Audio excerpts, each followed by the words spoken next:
Assalamualaikum warahmatullahi wabarakatuh. Pada yang terhormat Ibu Sugiyartati, SPD MPD, selaku dosen pengampu mata kuliah pendidikan anak disabilitas masalah sosial, dan kepada rekan-rekan mahasiswa yang saya banggakan semuanya.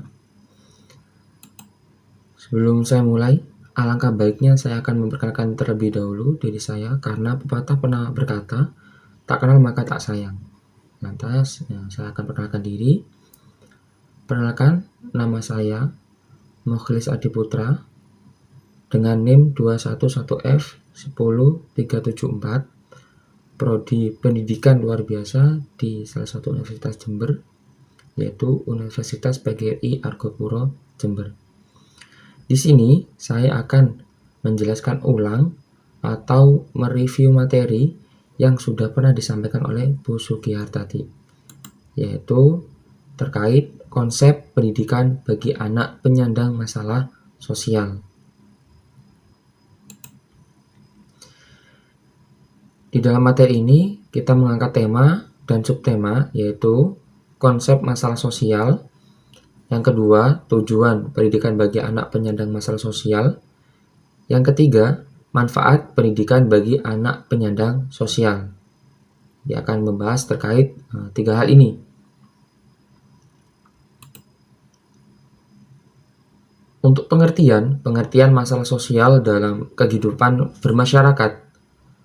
Dalam kehidupan bermasyarakat dipastikan banyak permasalahan sosial dampak dari perubahan atau perkembangan zaman dari berbagai aspek.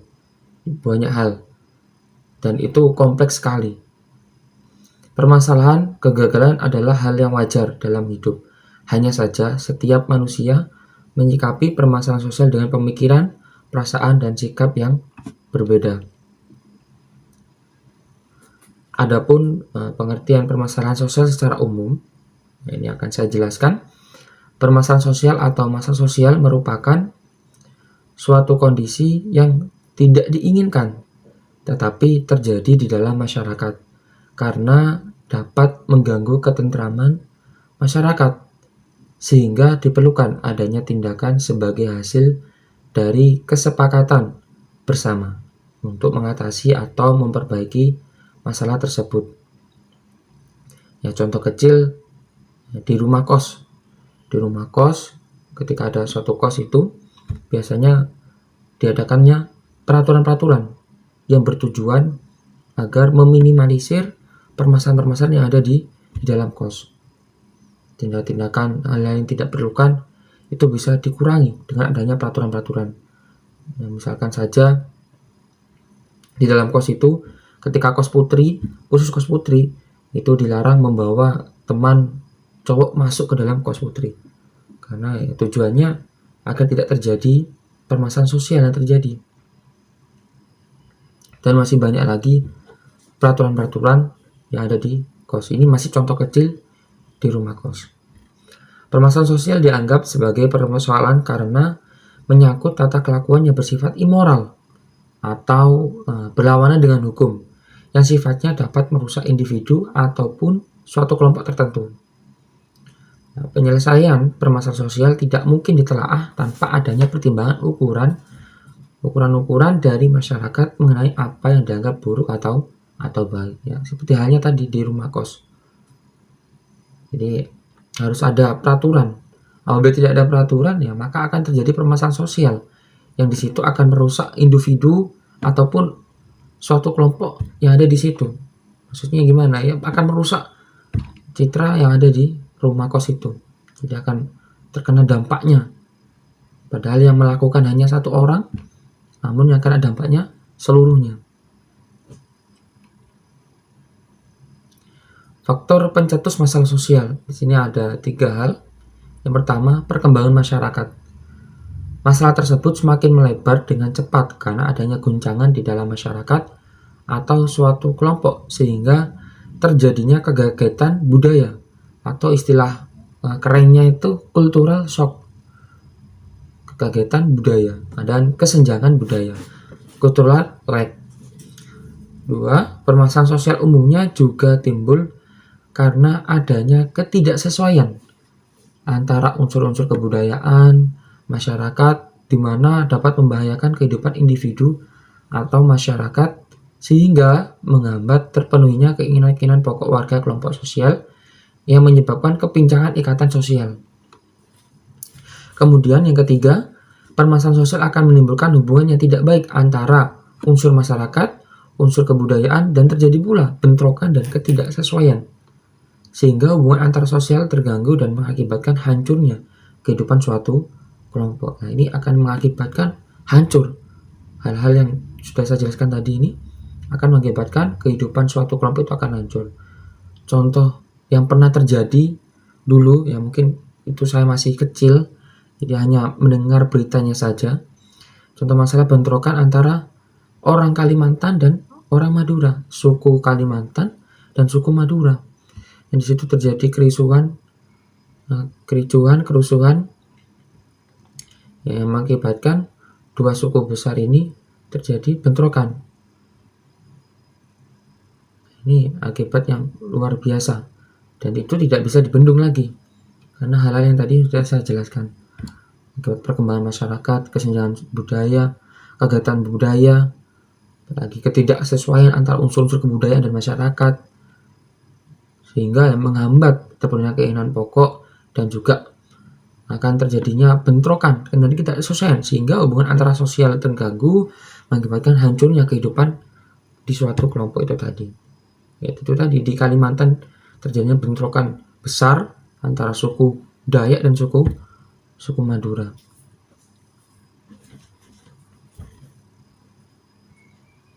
Yang berikutnya yaitu pengertian permasalahan sosial menurut para ahli. Di sini ada 4 ahli. Yang pertama Pak Surjono Sukanto, yang kedua Vincent Parilo dalam Sutomo 2013, yang ketiga yaitu Sutomo, yang keempat Leslie. Nah, menurut ahli Surjono Sukanto menilai suatu masalah sosial merupakan ketidaksesuaian antara unsur-unsur kebudayaan atau masyarakat yang membahayakan kehidupan kelompok sosial. Ini terjadi ketidaksesuaian antara unsur-unsur kebudayaan atau masyarakat yang membahayakan kehidupan kelompok sosial. Ini menurut Surjono Sukanto. Dengan adanya ketidaksesuaian ini menimbulkan masalah yang terjadi dalam masyarakat. Yang kedua, menurut Vincent Parilo dalam Sutomo 2013, menuturkan pengertian masalah sosial merupakan suatu masalah yang bertahan untuk suatu periode waktu tertentu. Ada periode tertentunya. Tetapi suatu kondisi dianggap sebagai masalah sosial, namun terjadi dalam waktu singkat dan menghilangkan bukan termasuk masalah sosial. Nah, ini menurut Vincent Parilo. Yang ketiga, menurut Sutomo, pengertian masalah sosial yaitu merupakan suatu kondisi yang tidak diinginkan oleh sebagian besar warga masyarakat. Ini ya, memang umum, memang suatu hal yang tidak diinginkan oleh sebagian besar, ya, maka itu termasuk masalah sosial. Ada masalah ini, masalah A, masalah ini di golongan masyarakat ini banyak yang tidak suka, entah mungkin banyaknya pengemis di situ, mungkin banyaknya gelandangan di situ. Suatu hal yang di situ banyak masyarakat umum yang tidak menyukai hal tersebut, maka itu termasuk masalah sosial. Yang keempat yaitu pengertian menurut Leslie berpendapat bahwa pengertian masalah sosial ini merupakan suatu kondisi yang mempunyai pengaruh terhadap kehidupan sebagian besar warga masyarakat sebagai sesuatu yang tidak diinginkan atau tidak disukai, dan karena perlu penyelesaian untuk mengatasi atau memperbaiki masalah tersebut. Namun dari empat para ahli ini hampir sama, yaitu ketidaksesuaian, sesuatu hal yang tidak disukai oleh masyarakat untuk pengertian masalah sosial itu. Dia hampir sama, ya, hanya beda-beda tipis untuk pengertian dari menurut para ahli. Yang berikutnya di sini akan saya jelaskan yaitu faktor penyebab masalah sosial. Di sini ada 6. Pertama, ekonomi, yaitu kedua faktor sosial, yang ketiga budaya, keempat psikologis, yang kelima biologis, keenam teknologi. Itu faktor yang pertama yang merupakan penyebab terjadinya masalah sosial, yaitu yang pertama ekonomi. Faktor ekonomi juga disebut sebagai faktor di mana ada suatu masyarakat atau individu yang tidak mampu mencukupi kebutuhan hidupnya secara layak, khususnya secara materi. Masalah ekonomi ini ya tidak lagi dipandang sebagai kondisi kekurangan dalam mencukupi kebutuhan secara ekonomi, tetapi juga dalam pengaturan distribusi dan produksi yang mempengaruhi kondisi ekonomi bangsa dan kemudian berimbas pada kesejahteraan masyarakat yang adil dan merata. Contoh permasalahan yaitu orang-orang yang benar-benar miskin tidak dapat mendapatkan bantuan, namun orang yang lebih mampu mendapat bantuan karena ada hubungan keakraban dengan pihak yang berwenang. Nah, ini terjadi masalah yang cukup serius, bahkan ya di Indonesia pun terjadi, nggak usah jauh-jauh di Indonesia, karena di sekitaran kita terjadi masalah seperti ini. Orang yang benar-benar miskin namun tidak dapat bantuan dari pemerintah. Karena apa? Padahal aslinya dari pemerintah itu turun sudah ada dana untuk orang-orang yang benar-benar miskin. Namun kadang di tingkat-tingkat bawahnya itu untuk merekap data ataupun memasukkan data, menginput data tidak sesuai dengan kenyataannya. Bahkan ada saudara-saudaranya yang mungkin di situ aslinya yang tidak miskin, namun dimasukkan ke data itu, sehingga ketika ada bantuan dulu dari pemerintah, orang-orang yang tadi yang sudah disebutkan, yaitu kekerabatannya atau saudara-saudaranya, itu mendapatkan bantuan dari pemerintah, padahal itu bukan haknya, padahal itu bukan untuk dirinya. Bantuan ini diberikan hanya khusus untuk orang yang benar-benar miskin. Nah, ini terjadi permasalahan yang cukup serius. Karena apa ya? Karena orang yang benar-benar miskin yang seharusnya membutuhkan bantuan ini tidak mendapatkan, sehingga orang yang miskin ya tidak bisa merasakan ekonomi yang cukup. Padahal dari pemerintah sendiri sudah menggelontorkan dana yang begitu banyak untuk bantuan terhadap orang miskin. Namun ya itu tadi permasalahan di bawah, banyak oknum-oknum yang kita menyebutkan oknum ya. Banyak oknum yang di situ menyelewengkan atau memanipulasi data sehingga orang-orang yang benar-benar mendapatkan jatah bantuan dari pemerintah atau BLT itu tidak mendapatkan. Ini sangat kasihan sekali menurut saya. Dan orang-orang seperti ini, oknum-oknum seperti ini ya harus kita hukum secara peraturan yang ada di Indonesia seharusnya. Yang kedua yaitu masalah faktor sosial.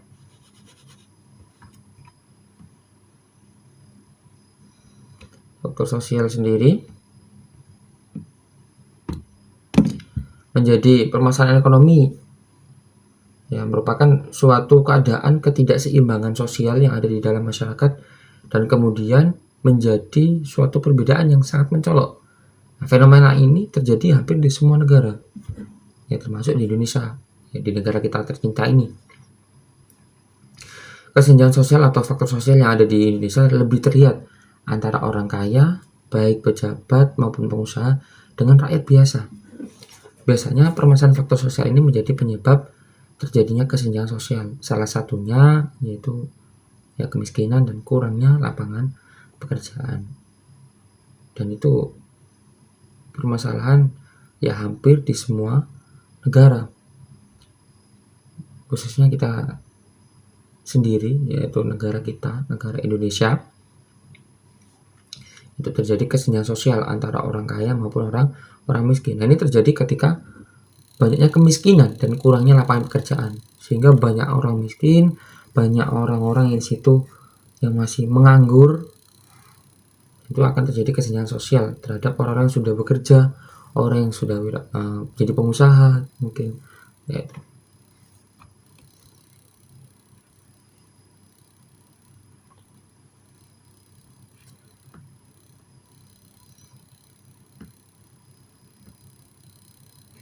Yang berikutnya yaitu faktor penyebab masalah sosial yang ketiga adalah budaya.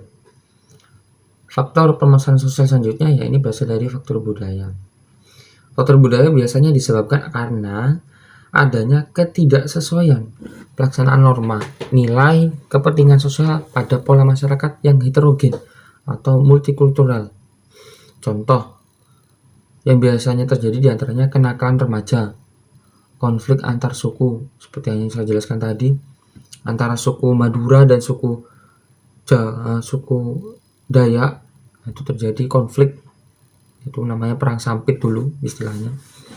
Diskriminasi, masalah gender, pernikahan dini, perceraian hingga eksploitasi lingkungan besar-besaran. Nah, ini sangat disayangkan. Dalam masyarakat tersebut, budaya sangat berperan dari faktor masalah sosial karena kebudayaan yang semakin berkembang justru menimbulkan peran terhadap masalah sosial. Munculnya berbagai budaya luar dianggap sebagai budaya baru yang ternyata menerabas dan membuat masyarakat berperilaku tidak disiplin dan menerapkan budaya yang tidak diharapkan masyarakat secara luas. Nah, misalkan nih contoh, dulu ketika saya masih remaja, itu banyak teman-teman saya yang ikut tren anak punk. Anak punk ini kan tren dari budaya barat. Yang mereka adopsi, teman-teman saya adopsi, sehingga ya itu budaya yang kurang pas kalau misalkan dikerjakan atau dilakukan di Indonesia ini. Kenapa seperti itu ya? Karena anak punk itu sendiri mereka hidupnya di jalanan, lontang-lantung. Bahkan saya punya teman dari Malang, itu 1 tahun lebih tidak pulang ke rumah. Kenapa? Dia ini ngikut sama teman-temannya yang anak-anak punk itu tadi. 1 tahun keluar dari rumah, hidupnya di mana? Ya di jalanan. Mereka mengadopsi budaya-budaya luar. Padahal itu ya mengakibatkan suatu hal yang tidak baik bagi dirinya sendiri. Yang pertama ya jauh dari orang tua, tidak dapat kasih sayang dari orang tua, tidak dapat perhatian dari orang tua, tidak dapat pembelajaran dari orang tua. Kenapa? Hidupnya liar, hidup di jalanan. Kalau teman saya itu tadi 1 tahun hidup di jalanan, bahkan dia cerita itu untuk makan sendiri kadang itu ngambil dari tempat sampah. Nah, budaya-budaya ini ya menimbulkan masalah sosial. Mau makan pun mereka harus mengamen dulu karena ngikutin tren. Bahkan teman saya itu sebelumnya ya nggak pernah tatoan, nggak pernah tindikan. Sekarang tangannya full tato, dan bahkan di telinganya tuh ada tindiknya, ditindik sampai lubang besar sekali. Nah, ini akibat-akibat dari faktor budaya luar yang diserap atau dikerjakan di Indonesia. Padahal ini ya tidak sesuai dengan norma-norma yang berlaku di masyarakat Indonesia. Ini ya, sungguh kasihan. Masih remaja ya, terkena budaya luar yang seperti itu, yang salah. Kemudian masalah pernikahan dini, mungkin ya banyak faktor ya masalah terkait pernikahan dini, budaya-budaya yang masuk sehingga mengakibatkan anak-anak yang masih di bawah umur 18 tahun itu melakukan pernikahan dini. Yang mana padahal ketika pernikahan dini itu dilakukan, ya mungkin kalau segi agama mungkin itu baik ya, untuk segi agama itu baik, namun untuk segi sosial, untuk kebudayaan atau kehidupan di dalam masyarakat, pernikahan dini itu ya masih belum bisa dibenarkan. Karena dengan adanya pernikahan dini, anak di bawah usia 18 tahun melakukan pernikahan dini itu masih belum siap mental, untuk mentalnya belum siap, untuk finansial pun kadang masih belum siap, sehingga apa ya terjadinya kemiskinan itu tadi. Untuk mencukupi kebutuhan hidup itu sangat kurang. Kadang ada teman juga pengalaman nggak sampai menyelesaikan SMA-nya, memutuskan untuk lepas dari sekolah karena menikah, sehingga ya terjadi suatu hal yang bermasalah bagi hidupnya. Itu terkait pernikahan dini. Karena apa ya, budaya-budaya yang masuk ke Indonesia yang di situ tidak sesuai dengan norma-norma atau nilai yang ada di Indonesia ini, yang cukup multikultural ini. Banyak juga terjadi ketika pernikahan dini, mentalnya belum siap, apa-apa belum siap, hanya meninggikan egonya karena besarnya cintanya mungkin. Karena nanti di seiring waktu berjalan ketidaksesuaian itu terjadi ya, sehingga banyak perceraian. Belum lama menikah terjadi perceraian karena itu tadi, belum siap untuk menikah, dipaksa untuk menikah karena banyak faktor tadi. Ini menimbulkan permasalahan sosial yang terjadi di Indonesia. Yang berikutnya yaitu yang keempat, faktor penyebab masalah sosial terkait psikologis.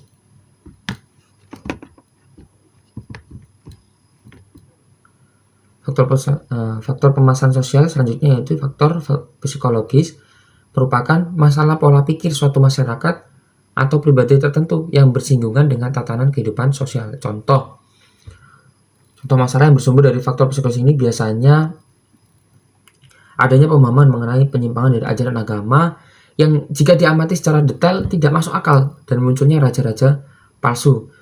Juga munculnya gerakan separatis anti pemerintahan. Ya, waktu itu ya pernah viral yaitu munculnya kekaisaran atau raja-raja palsu yang didirikan pada waktu itu. Ya, namun karena itu tidak sesuai dengan konstitusi atau hal-hal yang ada di Indonesia, sehingga mereka semua ya dicekal, ditahan oleh kepolisian Indonesia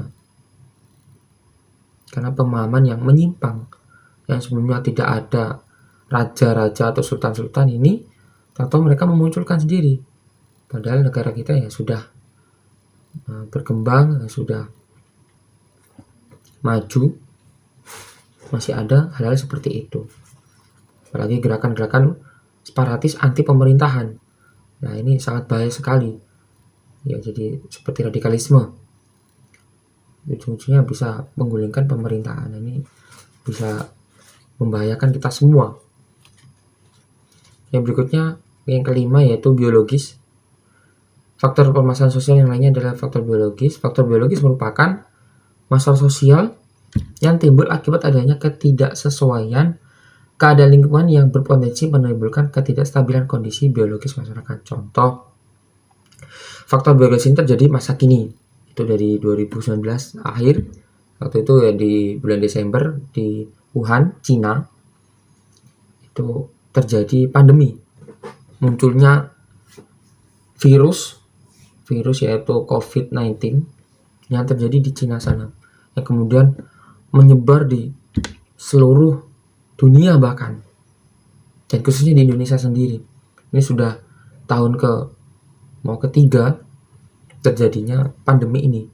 Ya, ini sangat mempengaruhi masalah sosial, sehingga banyak dampak yang diakibatkan oleh pandemi ini, berbagai aspek,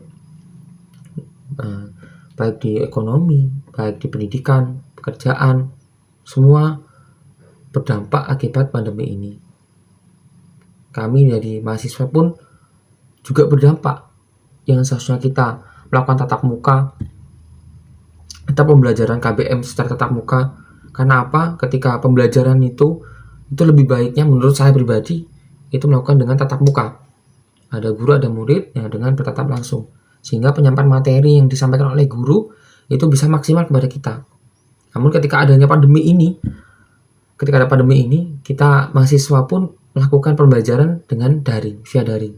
Dan daring pun itu banyak permasalahan yang terjadi.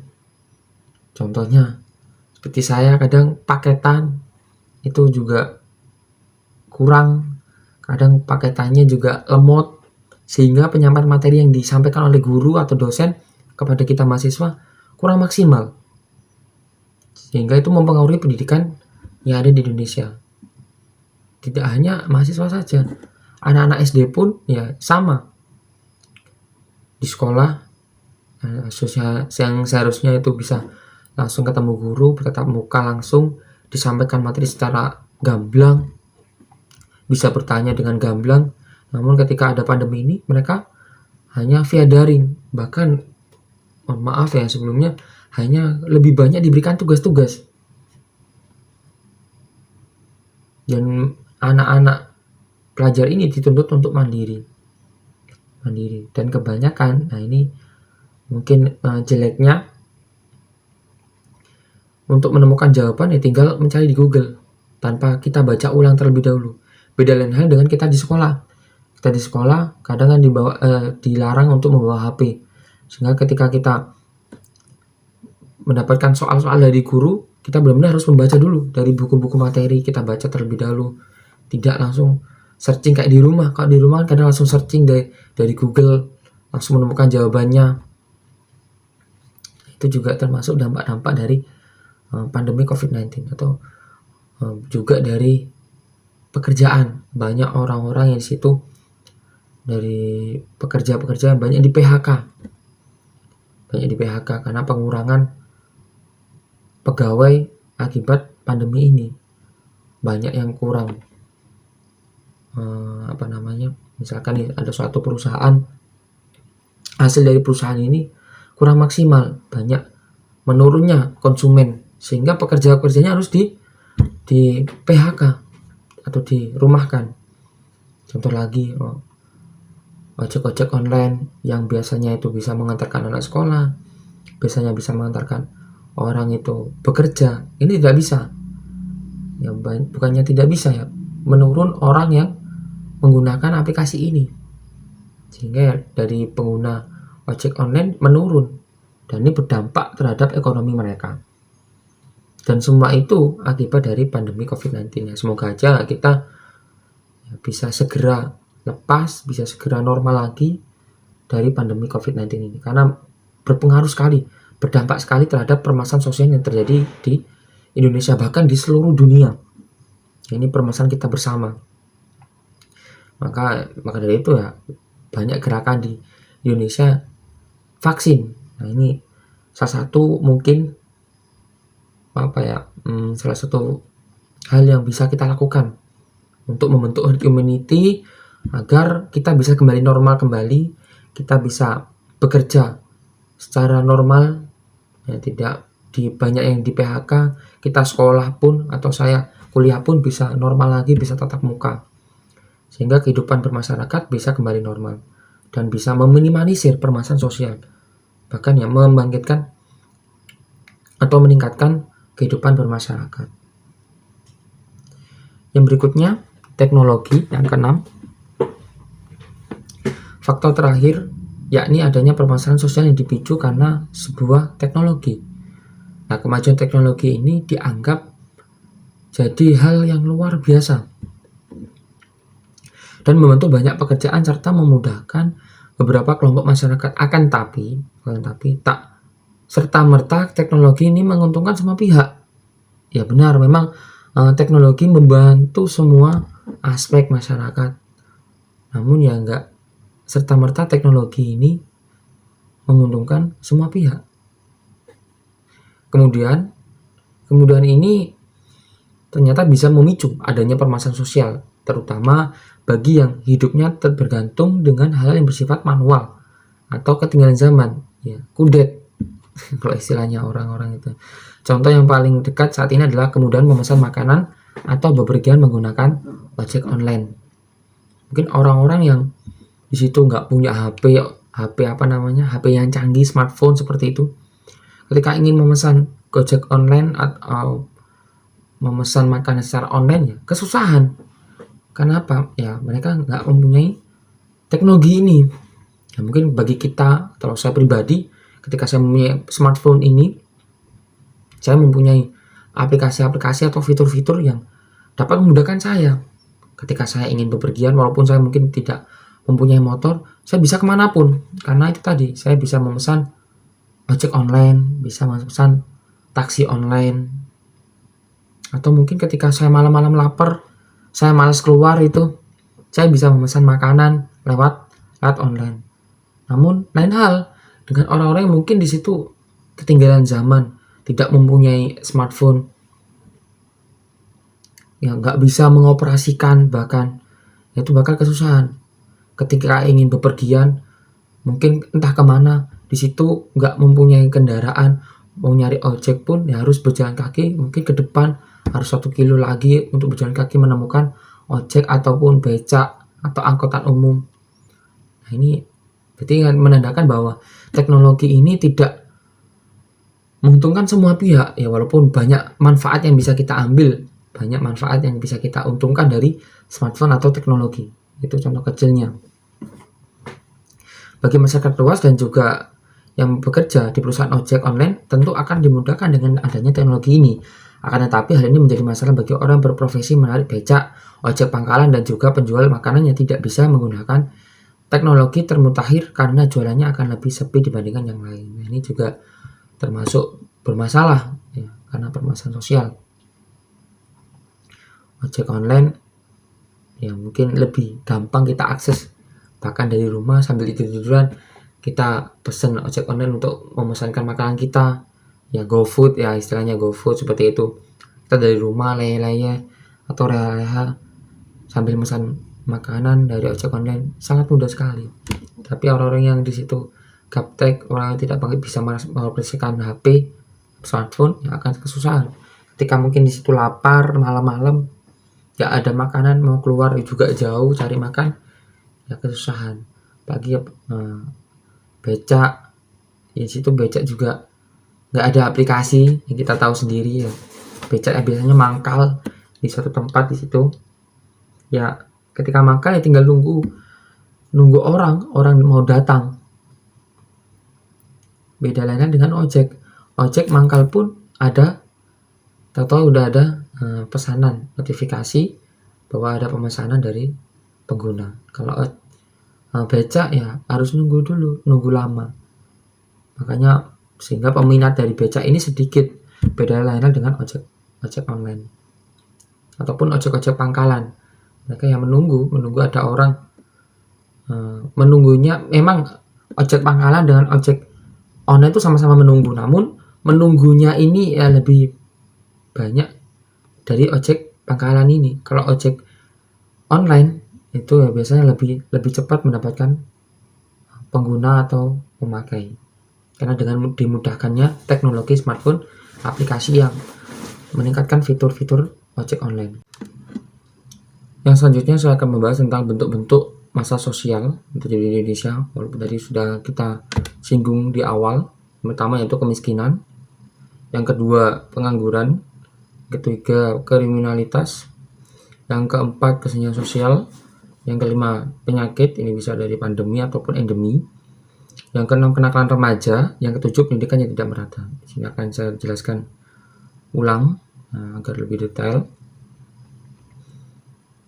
Yang pertama itu kemiskinan.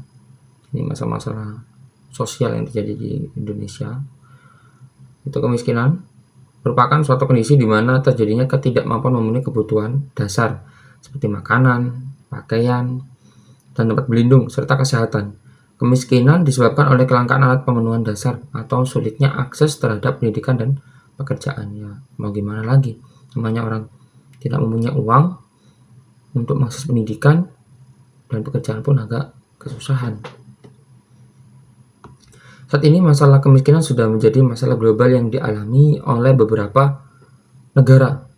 Masalah kemiskinan dalam bermasyarakat atau di ruang lingkup yang lebih luas kemudian menjadi masalah sosial karena mulai mewabah dan bertambah banyak. Yang mungkin awalnya sedikit karena ya faktor itu tadi, kurang pemerataan, sehingga bertambah luas, bertambah banyak kemiskinan yang terjadi. Saat ini masalah kemiskinan masih menjadi permasalahan sosial di Indonesia. Hasil survei menunjukkan bahwa ada kenaikan pengangguran di Indonesia mencapai 2,67%. dari jumlah awal, yakni sekitar 28 juta atau sekitar mengalami kenaikan 9,77 juta orang. Dengan tingkat pengangguran terbuka TPT 7,07% karena dampak pandemi COVID-19. Jadi meningkat tingkat kemiskinan yang berada di Indonesia ini. Faktor pengangguran tersebut menjadi salah satu faktor kemiskinan pada permasalahan ekonomi karena masyarakat pada dasarnya membutuhkan alat pemenuhan untuk memenuhi kebutuhan hidupnya, tadi makanan, pakaian, tempat berlindung. Ya, fokus masalah kemiskinan. Ya, faktor internal merupakan orang dengan kategori miskin ini tidak berusaha mencari pekerjaan yang layak atau pendapatan dan tidak berusaha mengubah hidupnya keluar dari lingkungan kemiskinan. Sementara faktor eksternal, salah satunya terjadi perubahan struktur sosial, kebijakan pemerintah, dan lain sebagainya. Jadi ada dua faktor yang mempengaruhi kemiskinan ini terjadi. Jadi yang pertama itu faktor internal, yaitu berada pada dirinya sendiri. Jadi dia tidak ada usaha untuk mencari pekerjaan yang layak, sehingga pekerjaan-pekerjaan apapun yang situ bisa menghasilkan uang walaupun hasilnya tidak maksimal. Seperti halnya gepeng ataupun pemulung ataupun jadi anak-anak jalanan seperti itu. Gepeng sendiri gelandangan pengemis, ya hanya mengandalkan rayaan tangan dari orang lain, hanya menunggu untuk diberikan bantuan dari orang lain. Tidak ada usaha dari dirinya untuk mencari pekerjaan yang layak, untuk mencari pekerjaan yang di situ mampu menghidupi kebutuhannya. Itu kalau faktor internal yang mengakibatkan kemiskinan ini terjadi. Kemudian faktor eksternal. Faktor eksternal ini yang bisa terjadi akibat perubahan struktur sosial ataupun dari kebijakan-kebijakan pemerintah yang di situ mengakibatkan malah tingkat kemiskinan ini malah memburuk, malah meningkat kemiskinan yang terjadi akibat mungkin kesalahan dari kebijakan pemerintah dan lain sebagainya. Hingga saat ini memang tidak ada tindakan yang bisa langsung dilakukan untuk menghapus kemiskinan di Indonesia. Terlebih jika ada masalah kemiskinan ini mendarah daging. Nah, ini sangat bahaya sekali. Karena apa? Akan mempengaruhi untuk kehidupan selanjutnya atau bahkan generasi selanjutnya. Jadi turun-temurun. Selain faktor pengangguran, faktor kemiskinan juga bisa terjadi karena dua faktor, yaitu faktor internal dan eksternal. Di faktor internal tadi yang bisa saya sampaikan dan faktor eksternal. Nah, solusi yang mungkin bisa meningkatkan untuk menurunkan kemiskinan yang ada di Indonesia, yaitu dengan pendidikan. Saya pernah diskusi dengan teman-teman di suatu forum. Memang satu hal yang bisa dilakukan untuk menurunkan tingkat kemiskinan ini yaitu dengan pendidikan. Karena apa? Efek dari pendidikan itu sendiri. Ini kita bahas dulu pendidikannya. Ketika kita mendapatkan pendidikan yang layak, mungkin kita bisa menyelesaikan 12 tahun pendidikan di Indonesia, mulai dari SD 6 tahun, SMP 3 tahun, kemudian SMA 6 tahun. Setidaknya ketika kita sudah mempunyai ijazah SMA, kita bisa mendapatkan pekerjaan yang layak. Ya walaupun mungkin gajinya tidak seberapa, namun itu bisa memenuhi kebutuhan. Lain hal dengan kita mungkin tidak sekolah. Kita SD udah putus sekolah, kemudian kita jadi gepeng ataupun jadi anak pemulung. Ya karena apa? Kita nggak ada pendidikan yang sesuai, sehingga kita mau cari pekerjaan pun susah. Kita jadi kuli, atau mungkin jadi gelandangan, maaf sebelumnya, atau bahkan ya pemulung sampah, kemudian kita jual kembali. Itu karena apa? Pendidikan yang kurang maksimal. Lain hal dengan ketika pendidikan ini bisa dimaksimalkan, pendidikan bisa digratiskan untuk semuanya dan bisa sesuai dengan orang-orang yang membutuhkan. Tidak seperti halnya yang saya jelaskan di awal, ada kasus yang seharusnya menerima bantuan tidak mendapatkan bantuan karena ada oknum-oknum yang menyalahgunakan. Apabila anak-anak yang memang membutuhkan sekolah ini bisa mendapatkan bantuan sekolah gratis, ya sehingga tingkat kemiskinan yang terjadi akan menurun dan bisa meningkatkan daya hidup mereka, bisa menikmati atau mendapatkan pekerjaan yang layak sehingga mendapatkan kebutuhan yang sesuai, bisa mencukupi kebutuhan hidupnya. Dan solusinya dengan pendidikan itu tadi. Yang kedua, pengangguran. Masalah pengangguran ini juga termasuk ke dalam faktor ekonomi yang terjadi di dalam Indonesia, di negara kita, dan termasuk permasalahan sosial. Pengangguran biasanya disebabkan karena jumlah lapangan pekerjaan yang kurang atau para pencari kerja tidak sebanding dengan jumlah lapangan kerja yang tersedia. Pengangguran hingga saat ini sering terjadi, pengangguran hingga saat ini sering menjadi masalah utama dalam perekonomian. Hal ini karena masalah pengangguran menyebabkan munculnya kurangnya produktivitas, menurunnya pendapatan masyarakat, dan menyebabkan masalah kemiskinan secara global. Masalah pengangguran yang berkepanjangan juga dapat menimbulkan efek psikologis yang buruk terhadap penganggur dan keluarganya. Tingkat pengangguran yang terlalu tinggi juga jadi permasalahan sosial karena akan menyebabkan kekacauan politik, keamanan, dan sosial sehingga mengganggu pertumbuhan dan pembangunan ekonomi. Nah, ini banyak dampak-dampak yang diakibatkan dari pengangguran. Salah satunya tindak kriminal. Orang ketika di situ menganggur, susahnya mencari pekerjaan dan banyaknya kebutuhan hidup, sehingga ya mau tidak mau menggunakan segala cara, entah di situ mencuri, mengambil hak orang lain, mengambil harta orang lain.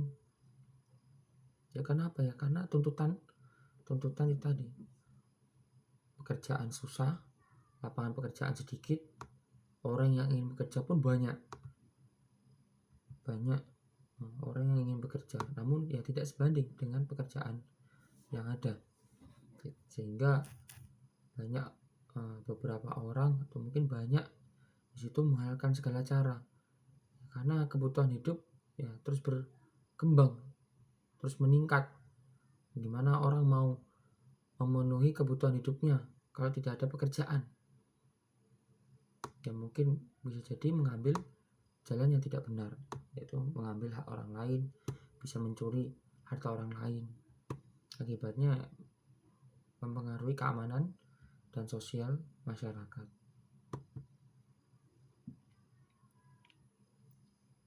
Ketiga, kriminalitas, ya, sudah saya singgung. Ya, kriminalitas atau kejahatan dalam permasalahan sosial bukan tidak mungkin ini jadi pemicu utama karena adanya berbagai tindakan yang sudah diatur menurut undang-undang yang masuk ranah kriminalitas.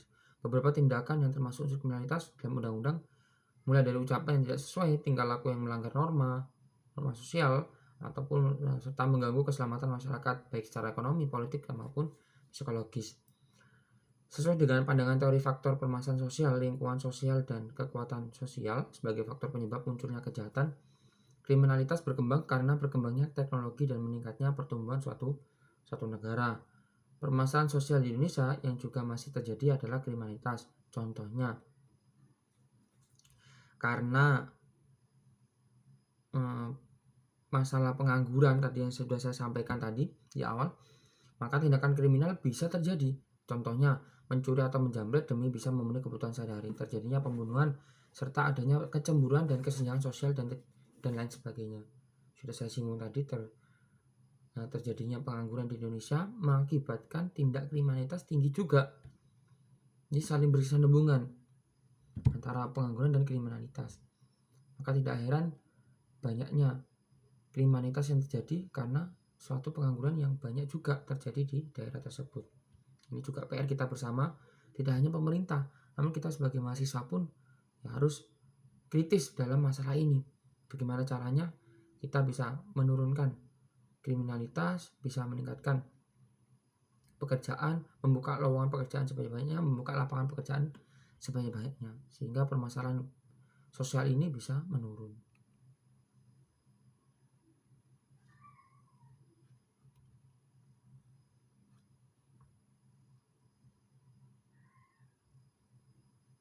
Yang selanjutnya, setelah tersebut terjadi, pemerintah akan terus berupaya mengembangkan berbagai kualitas negara dan taraf keamanan. Akan tetapi, tingkat kejahatan juga semakin meningkat dengan kualitas perbuatan yang semakin berat. Bahkan kejahatan dapat menandingi kekuatan hukum yang berlaku. Terlebih pada masa modern seperti saat ini, adanya tingkah laku kriminalitas dianggap sebagai suatu bentuk kriminalitas sebab hal ini dirasa sudah membudaya dan sudah menjadi rahasia umum. yang dapat ditebak, misalkan praktek korupsi, uang pelicin, atau suap untuk mempercepat penyelesaian masalah, tanda bakti atau gratifikasi, dan lain sebagainya. Mungkin kalau praktek korupsi ini udah sering sekali kita dengar, apalagi baru-baru ini kita dengar ada kasus korupsi, yaitu dari Mendagri sendiri, dari kalangan pemerintahan, yaitu menteri-menteri dari Bapak Jokowi, melakukan tindak korupsi yang disitu sangat merugikan bagi masyarakat. Dan ini sudah seperti membudaya. Ada pula tindakan kriminalitas yang diistilahkan dengan cybercrime, yakni sebuah perbuatan yang melanggar hukum karena dilakukan dengan perantara internet. Perantara internet yang berbasis kecanggihan teknologi komputer dan telekomunikasi. Karakteristik kejahatan dunia maya ini berbeda dengan kejahatan dunia nyata, baik dari ruang lingkup, pelaku, sifat, dan modus. Ini ya banyak terjadi. Misalkan ada kasus penipuan terjadi sehingga banyak masyarakat yang mungkin masih awam terkait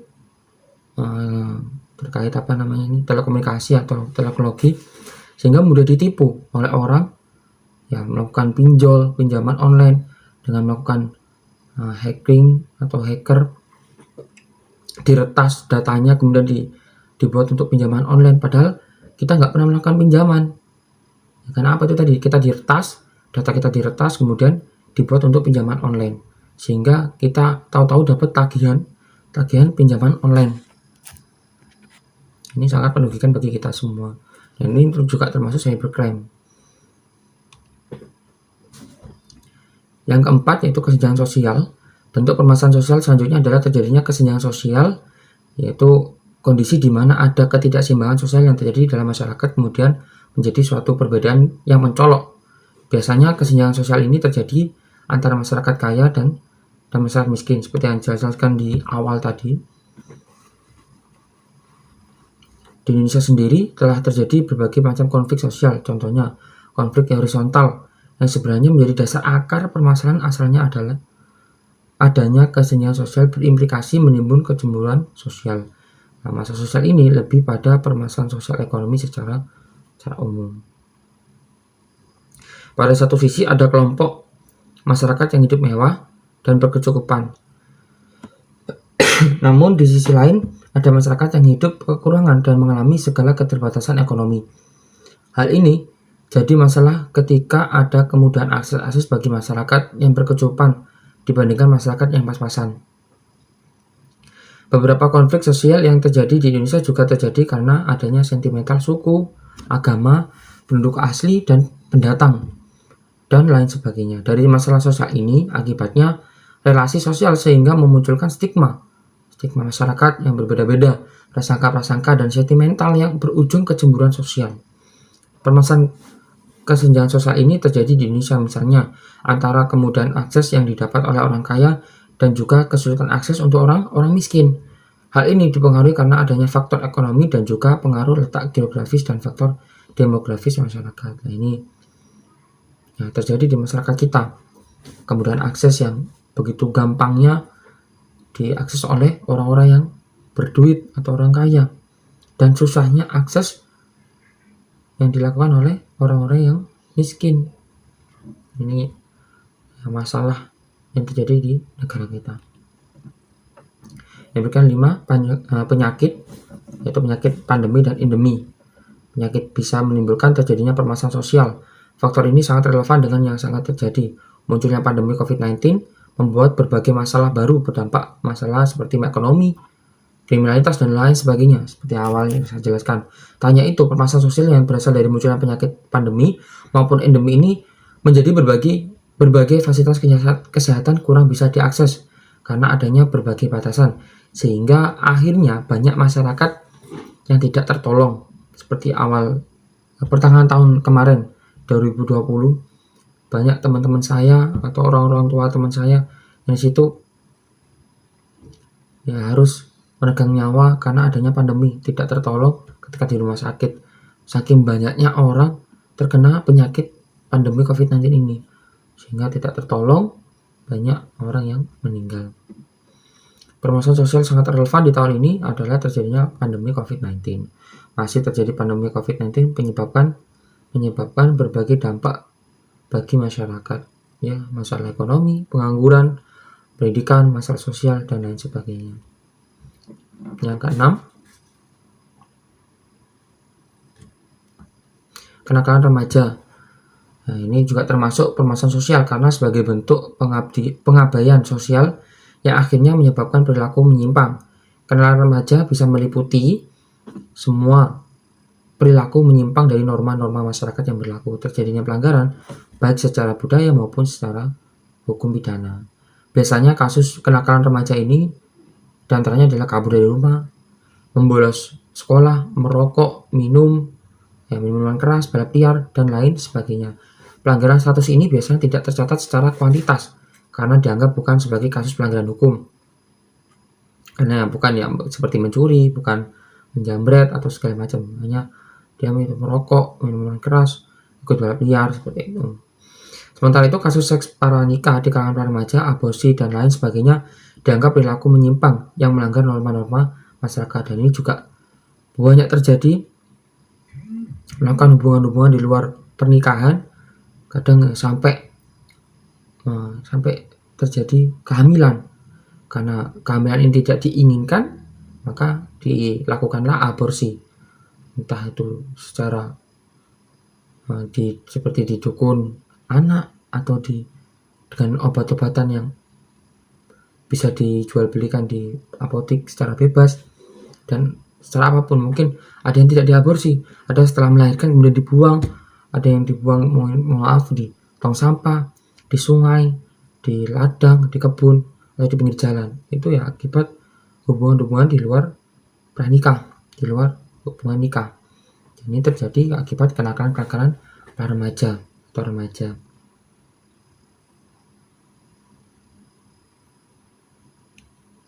Yang terakhir, pendidikan yang tidak merata. Terjadinya pendidikan tidak merata memicu terjadinya permasalahan sosial karena menjadi salah satu dampak negatif bagi bangsa. Kurang meratanya pendidikan bisa memicu kebodohan secara global. Nah, ini contohnya, saat ini masyarakat Indonesia bisa dibilang masih terbelenggu kebodohan menurut survei karena dirasa masih memiliki kualitas SDM, sumber daya manusia, yang masih rendah. Selain itu, kurang meratanya pendidikan di Indonesia juga jadi penyebab mengapa kualitas SDM di Indonesia masih rendah. Hal ini terjadi karena masih banyak masyarakat yang kurang mampu dan terisolasi secara geografis sehingga tidak dapat menjangkau pendidikan dan kesulitan mendapatkan akses pendidikan yang layak. Itu tadi, karena tidak adanya uang, karena tingkat kemiskinan yang tinggi, gak ada uang untuk melakukan pendidikan, dan kurangnya tersalurnya pendidikan gratis terhadap orang-orang yang benar-benar membutuhkan, itu juga mengakibatkan pendidikan kurang merata. Mungkin itu tadi dari awal sampai akhir review materi dari saya. Apabila banyak kurangnya, banyak salahnya, saya mohon maaf yang sebesar-besarnya. Kepada teman-teman sekalian, ya semoga ilmu yang sudah saya sampaikan tadi bisa bermanfaat bagi kita semua. Dan kepada Ibu Sugiyartati, terima kasih banyak. Saya tutup. Wassalamualaikum warahmatullahi wabarakatuh.